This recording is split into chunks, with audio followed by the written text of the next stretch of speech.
Welcome to Hometown Histories, the oral history project of the Ocean Township Museum. Have you ever ridden down Monmouth Road and noticed a street named Larkin Place? There's a family story that goes with the name, and we'll explore that history starting with the late 19th century, when Oakhurst was rural and many families struggled. It's a story handed down to descendants, museum volunteer Mary Ann McKean and her sister Cathy Lyle, and shared with us today. Welcome to Hometown Histories. I am talking today with Mary Ann McKean, who is a museum volunteer for how long now? 15 years, I Wow, guess. That's considerable. And you, Cathy, you're Cathy Lyle, and you come from away. Yeah, I live in Silver Spring, Maryland. And we'll talk about why you're up here for this particular visit, but we're very happy to have you here. Your grandparents came in, and that's from Ireland, yes? Yes, Right. yeah. And these were our maternal grandparents. Right, right. And they had an interesting way of meeting. Where did they meet? Not in Oakhurst. I don't know where they met. I read that they Oh. met in Elberon at working at the house. Oh, okay. I didn't even know that. Well, I just looked into it a little bit and found that little nugget. And why were they working in Elberon? Caretakers Okay. of one of the homes on along the ocean. Right. Yeah. Yeah. It was the George yeah. Selby. Your mom writes, and she wrote a lot of stuff. She left a lot of information behind, didn't she? Yeah. Yeah. And did she talk about it a lot as you were growing up? Her background, her family? Not a whole lot. I mean, she would remember like walking to school and talking to us about Yes. that. Yeah. And how long that walk was, rain or shine. And that was from Elberon, you said, on the beach, and that was the estate of a very wealthy man. Yeah. His name was George Selby. Seligman. Seligman. Seligman. Yeah. He and his brothers apparently had quite a lot of wealth. They came down from New York City, and there were 4 of them. Because I tried to track down this George, and I found there were 4 of them. Oh, wow. And they lived in proximity to each other. Yeah. So, oh, okay. so your grandparents worked there and could only stay for the winter because the Seligmans were coming back for the summer. For the summer. Yeah. To a wonderful estate where the breeze flowed through, and Yeah. And your family went back then to Oakhurst. Yeah, for the summer. To West Lincoln Avenue. To West Lincoln That it was Avenue. then, yeah. Okay, explain that distinction between Larkin Place. So when we talked about Larkin Place, Well, for a long time it was West Lincoln Avenue. There was a dirt road there that went all the way through to Beecroft Place. And that was before the firehouse was there. So that was just a dirt road that went all the way through to Beecroft Place. Right. And our house was up there, and my aunt and uncle, my mother's sister, lived right next door. So they owned the property in front of our house that went all the way to West Lincoln. We owned the property that was behind our house that butted up to the Township Public Works there, and we owned that part. And you told me that you called them the barns. I always called them the Township Barns. Just a big structure. A big structure. Yeah, It was just where Public Works was, So they came over in your grandparents again in the 1890s, met and married in 1902, and purchased the house on Larkin Place, what is now Larkin Place. I wanted to add, one of the reasons we changed the address, our address used to be 427 West Lincoln Avenue, is they wouldn't deliver the mail unless we had a street name. So prior to that, we walked down to, Main Street, Monmouth Road in Oakhurst, and went to the post office and got our mail. Yeah. But we Really? going into the 20th century, wanted the mail delivered, so we had to name it. Yeah. And so that we named it, gave him the maiden name of our mom. Well, how about that? Yeah. Okay, So that's that's how it how- happened. You got to name it? Yeah. Just, Yeah. okay. Now you petition the state or the town or No, just we just at put that up the time. sign, huh? Yeah. And they agreed that since they were building the firehouse, they had to name it so that Oh, they they could had put. an address. Huh? Yeah, so. Well, they had a address of Oakhurst Larkin Street. Place. They needed one for that road that went up there Right. for their driveway to get into the firehouse. So. Do you know, I Googled 81 Larkin Place, Mhm. and of course it doesn't exist now. So, No, yeah. No, it's all a cul-de-sac now. Uh-huh. So you know. Yeah, But my aunt and uncle's house is still there. People live in that. I When see. you come up Larkin Place, the house on the right is still there. My aunt and uncle's is still there. But our house is all gone, so. So they purchased that house in 1906, and I guess in the summer they ran it as a farm. Your grandparents did? We don't know the Okay. details, but I assume that my grandfather still worked at the estate, and he went over there during the summer. Oh, I see. But we had, then along with that, a garden and chickens.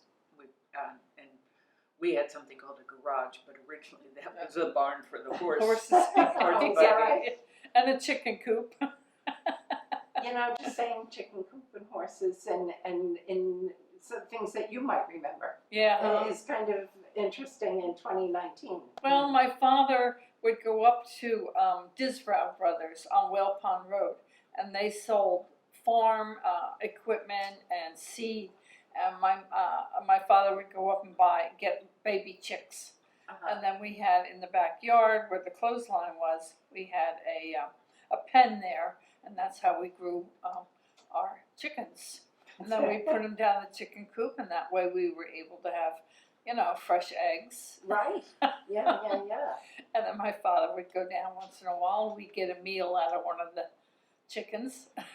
So do you remember your grandparents at all? Or were they passed? They were passed, yeah. If they came over in 1890, it's Yeah, you know, sometimes somebody lives to ripe old age or something. Now Cathy has a chest of Michael Larkin when he came over. Mm-hmm. She uses it as a end table, So I have one of the trunks, Trunks. and it Oh, says right Michael over. Larkin on the side. Oh, very nice. One of the trunks from Ireland. Yeah. Yeah. Oh, that's great. So he probably came through Ellis Island. Yes. Yeah. Yeah. Yeah, they both did. The house is described by your mom, who lived there. Yeah, She grew up there. yeah, she was born there, yeah. Yeah. Originally had a one-room ground floor, a doorway that was in front of the staircase, and one room on the second floor. I can't imagine what life was like. Over time, they added and improved. Mm-hmm. Yeah. Did she talk about that? Not much. No. You know, it's interesting that when she did talk about it was in a letter that she wrote in 90. 84, 90, somewhere in 90, yeah, it was. And When she found out that the house was going to be torn down. Right. Well, that was when she wrote the newspaper, right? Right, yeah, Right. yes. But earlier than that, there was an assignment that she was given in that your daughter Becky Yeah, was given in school, yeah, and it was to, I guess, interview your grandparent or someone older than yourself. right, yeah, Right, and their memories of growing up. Yes, and so she really reveals a lot in that. about growing up in the winter time. Yes. Along the water and what my mother and my mother's sister would do together for entertainment, Yes. Yeah, and Just- what were some of those things? all walking along the beach looking for fruit. Yeah, she mentions fruit and finding oranges and apples. Yeah, yes. That astonished me Yeah. because that would be rubbish, I guess. But they just had joy in finding things But well, like that that was their afternoon. That was their entertainment. Yes, yeah, and she talks about those kinds of things. Right. Yeah. And she liked to read. And then at 5 o'clock at night, then the guy would come by and light the lanterns, and that's how they knew what time it was, 5 o'clock. She mentions that. That is so charming. Yeah. There's an old song about the old lamplighter of long, long ago. And she could have written that. Yeah.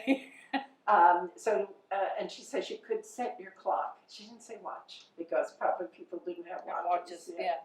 You could set your clock by him because he was that regular and came by on a bicycle and a ladder so he could reach and light the street gas lights. Yes. It's such a charming thing to picture, isn't it? Yeah. That old bucolic time. Did you ever live in that house? No, No. we They were, had moved on. yeah. But you knew it, and a lot of people certainly liked the house. One person even painted the house. Yes. Mm-hmm. What brought that on? Well, my mother went to Mrs. Salzman that lived on the corner of West Lincoln and Teaberry Lane, and she had a little beauty shop in there, and she was like an artist on the side, and she just asked if she could come over and do a picture of the house. Oh, isn't that wonderful? Yeah. And there's some people in the house who's in the picture. Yeah. My mother and me. Yeah. And Pepper the Dalmatian dog. Right. That's adorable that she included that. What do you think of that being immortalized in a picture? It was just something, huh? Yeah, just kind of took it in stride. So, having been born in 1911, and gotten this school assignment to do Peggy's homework in 1984, she does talk about so many things like that. The lamplighter, of course, but she talks about having a phonograph in the house. They had few major, and she said there was only one record. And you know, I recall some of the lyrics to the word myself. Oh, I don't remember the name of it even. It was the Sheik of Araby. Oh. I read that in the letter that she wrote to your daughter, Peggy. The Sheik of Araby. I think you might be able to get tired of that one real fast. You know, so that's when she spoke also in that letter of being 2.5 miles away from school. Yeah, and you talk about the rigors they went through to get there. Just walk, you know. And all I had to do was walk around the corner on West Lincoln Avenue and down the street to who was the chief then? Chief Eisel. He would walk me across to the Oakhurst school. You were how many blocks away? Huh? A few. 3 or 4. Yeah, 3 or 4. It was nothing. Wasn't bad at all, you know. Yeah. Never got a chance to ride a bus most of the time because I walked to school every day. Interesting how things changed in one generation. Yeah, It's absolutely amazing, and your mom talks about that too. She says in 1925 they finally got electricity, telephone, and a car, so it was like a turning point. Oh yeah. And she also says that was long after they had been invented. It's just that the families, unless you were wealthy, didn't have enough money to buy those things. Right, yeah. I know there's a question on the 1930 census. Do you have a radio? And I was like, hey, didn't everybody have a radio? No, apparently not. Yeah. So we're talking about an Oakhurst that was majorly rural. We think of it, it's very suburban today, and but there were still farms in the area. Oh yes, a lot of farms. Yeah. We tend to think that they were all out in Wayside where there was plenty of land, but what are some of the other things you remember about Oakhurst as it was as you were growing up? Well, the street, our road, dirt road. Yeah.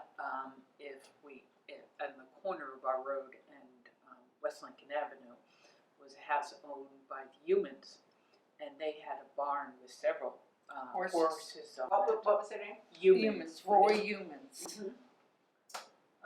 So I barely remember the horses. You probably remember. Yeah, well, I mean, he had a nice house, and then in the back he had a walkway, and he had a barn with at least two horses in there that he would bring out, and they would be around in the morning, you know.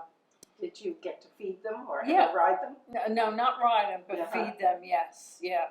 And then I had an incident too where I had a dog named Pokey, and Pokey came with me one day when we walked down there, and Pokey sort of got in the stall with the horse, and the horse kicked him and killed him. Is that right? So I had to walk home and get my wheelbarrow and come back and pick him up. Oh, that's sad. That's sad. But they were good neighbors, and I liked the horses there. And the other property that has a house on it now, it was, you know, just old woods, where we could go out in the backyard. We had, alongside of our house, we had a big grapevine that we would go out. My mother and my aunt would sit in the end of the summer and pick the grapes and make, you know, grape juice and jellies. And then on the other side of the house, we had a lot of vegetables, and then a blackberry farm, blackberry bushes too, that we could go out and pick blackberries and blueberries. You pick up the eggs and pick the eggs, yeah. Well, do you remember before that development along T-Berry Lane was there? There was, as Mary Ann said, just trees, and there was a path down to a hill, and on the bottom of this hill was a pond. Did it have a name? No, just a pond. We Yeah. just called it the pond. The pond. So during the winter, we would take our sleds, go down this hill, and could go up onto the pond. When And it was It's frozen. Yeah. and ice skating too. Yeah, We Oh, did that. yeah. oh, it's that's nice, yeah. kind of like a private pond back there. Yeah, and all the kids that we knew then on West Lincoln Avenue, Yeah. the Gorn Flows, and well, there were other families there would come and join us, and we'd ice skate on the pond. That's fabulous. Yeah. Yeah. Then in the summertime, I'd go up there and take a pail and pick up the pollywogs, which were little frogs, and I'd bring them home, and my mother couldn't stand it. They would turn into frogs. Oh, yeah. Legal lizards. Yeah, frogs all over the place.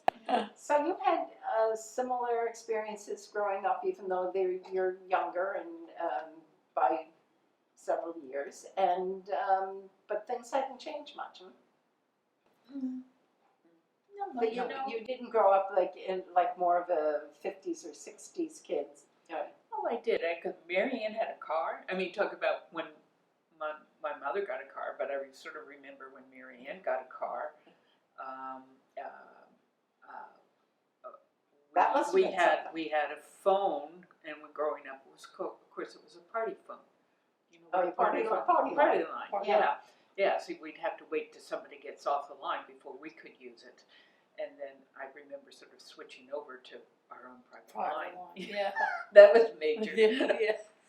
I appreciate you mentioning these things because this may be viewed decades from now, because the project here is to save the past for the future. Right. And the things you're talking about that don't exist now, I'm sure they filled the pond in, Yeah. you know. Oh, well, that's all T-Berry Lane. That's all that development in there now. Yeah. But I mean, we used to find beautiful little flowers. They were called maypinks. We would go up in the woods and pick up little, flowers and stuff. So did you, for the things that you could, gather from your own place, where was the nearest store to go and get the flour and all of that? White's, Where was that? Monmouth Road and West Park Avenue. Eddie White had a store there. And So it was like the corner store. The corner store, Yeah. and people did their regular shopping there. Yeah, and then we would walk down, Mom would send us down to buy bread. We'd walk down and get bread, and I always got Hey Do bologna there for my sandwiches for school. Were you eating bologna by the time you got there? Oh yeah. It was I a love staple, bologna. wasn't it? Yeah, it was. Yeah. I have to have it twice. What was it like for you as things changed? Now, your mom had a car, and she got a job then too, right? She was Oh, well, working. she had to because my father passed away in '59, Mhm.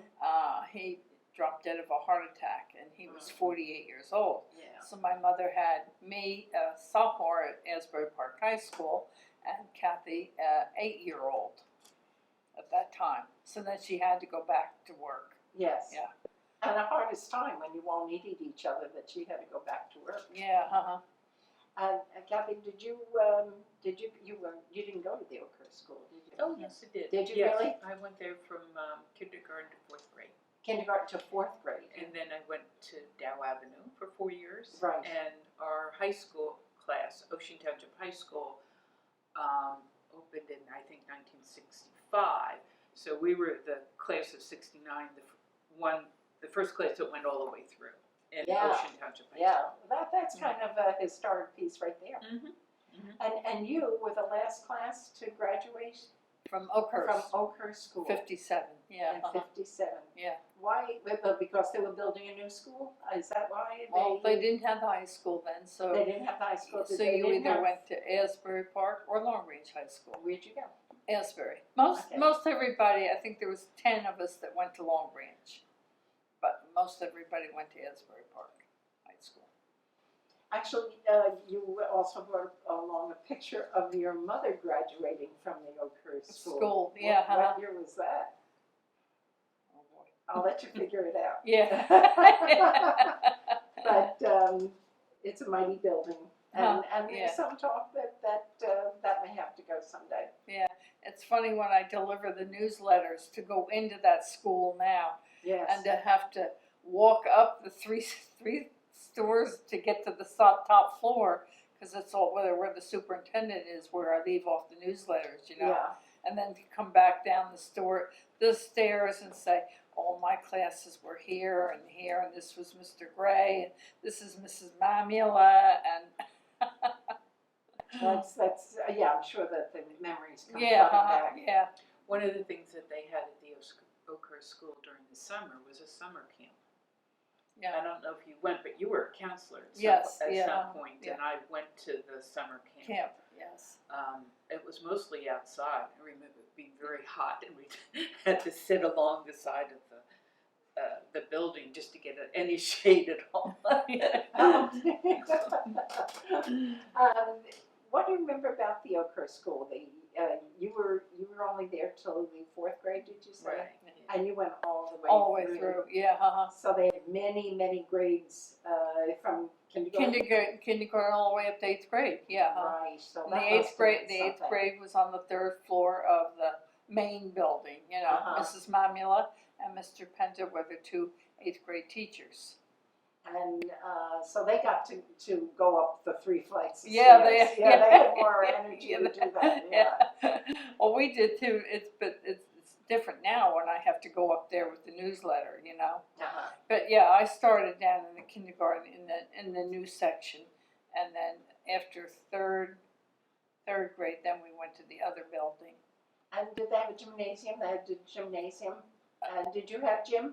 Yeah, Yeah. They just had the main auditorium. Yes, you know, that's right. That's that- what that we was did. it. Yeah. That's where everything was held. They didn't have anything else. You know? So yeah, that's PE was held there. Yeah. You had lunch there. Yeah. Yeah.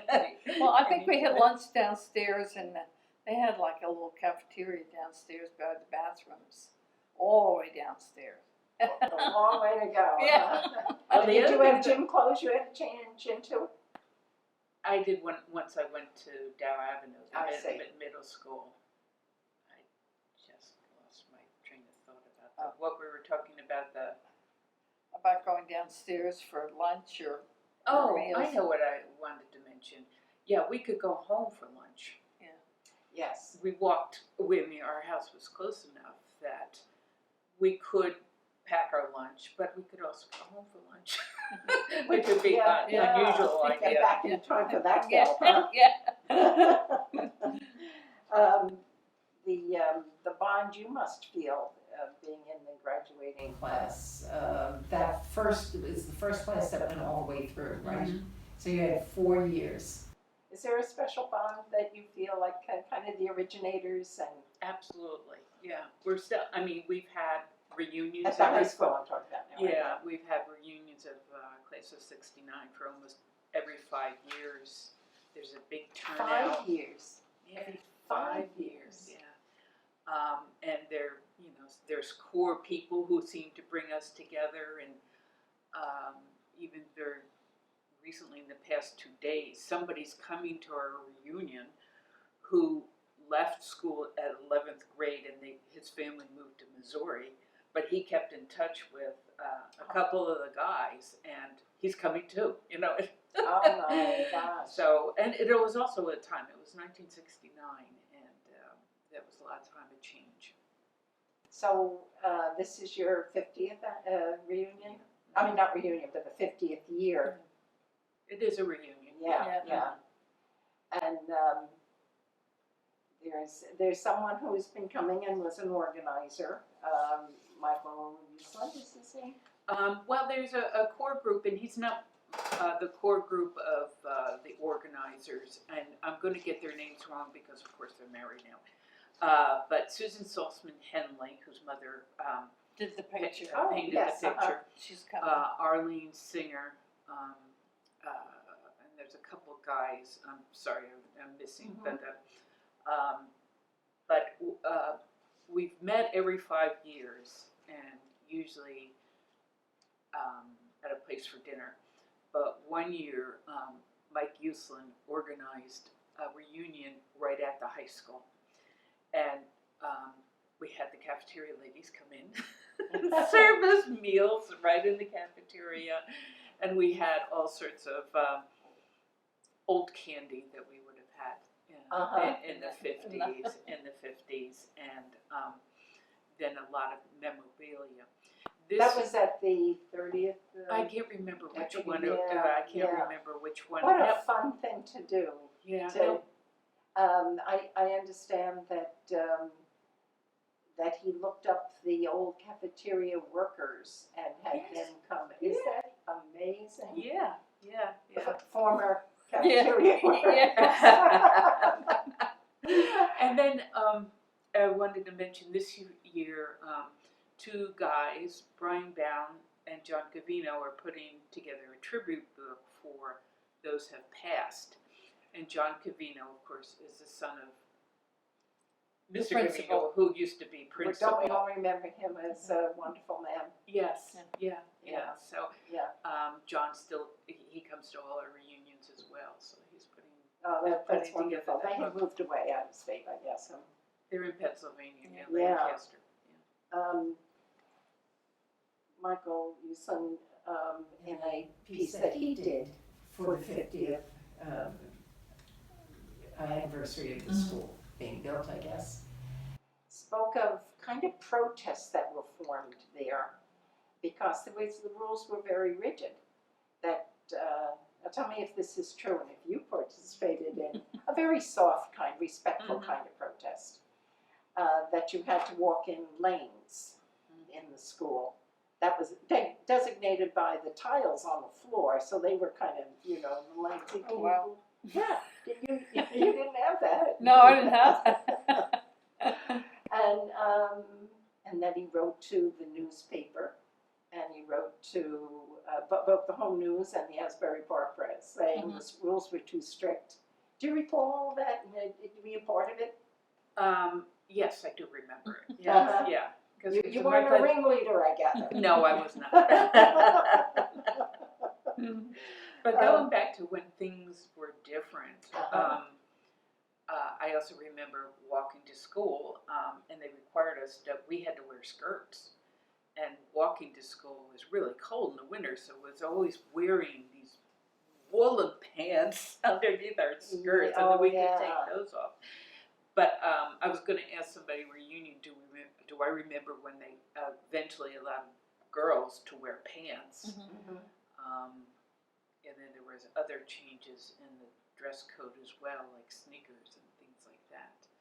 Well, he recalled in the piece he did for the newsletter that they actually had a ruler to make sure the skirts weren't too short.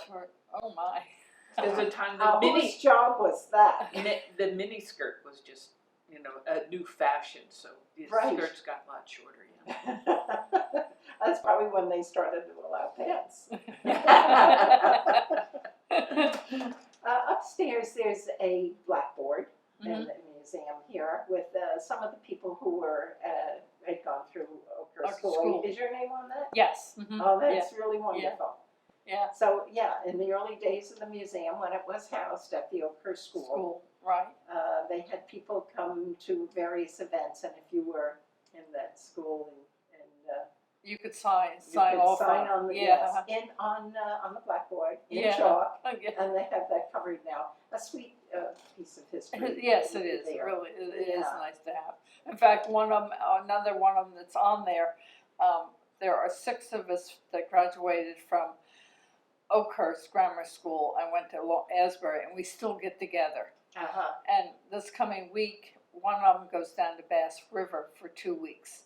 So another girl, June, and I are going down to visit Sally, whose name is already on that board too. Oh, right. Because Yeah. we hang out and see each other That's more wonderful. often, you know. Yeah, that's So we're great. going down to spend the night with her, you know, this week.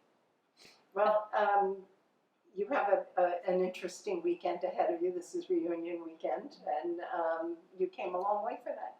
Well, from Silver Springs, about a 4-hour drive. Well, yeah, as you say, people come from all over. Oh, yeah. Yeah, that's wonderful. It's a very great credit to the class. Well, one of your classmates is the mayor of Aylesbury Park, John Moore, right? Yeah.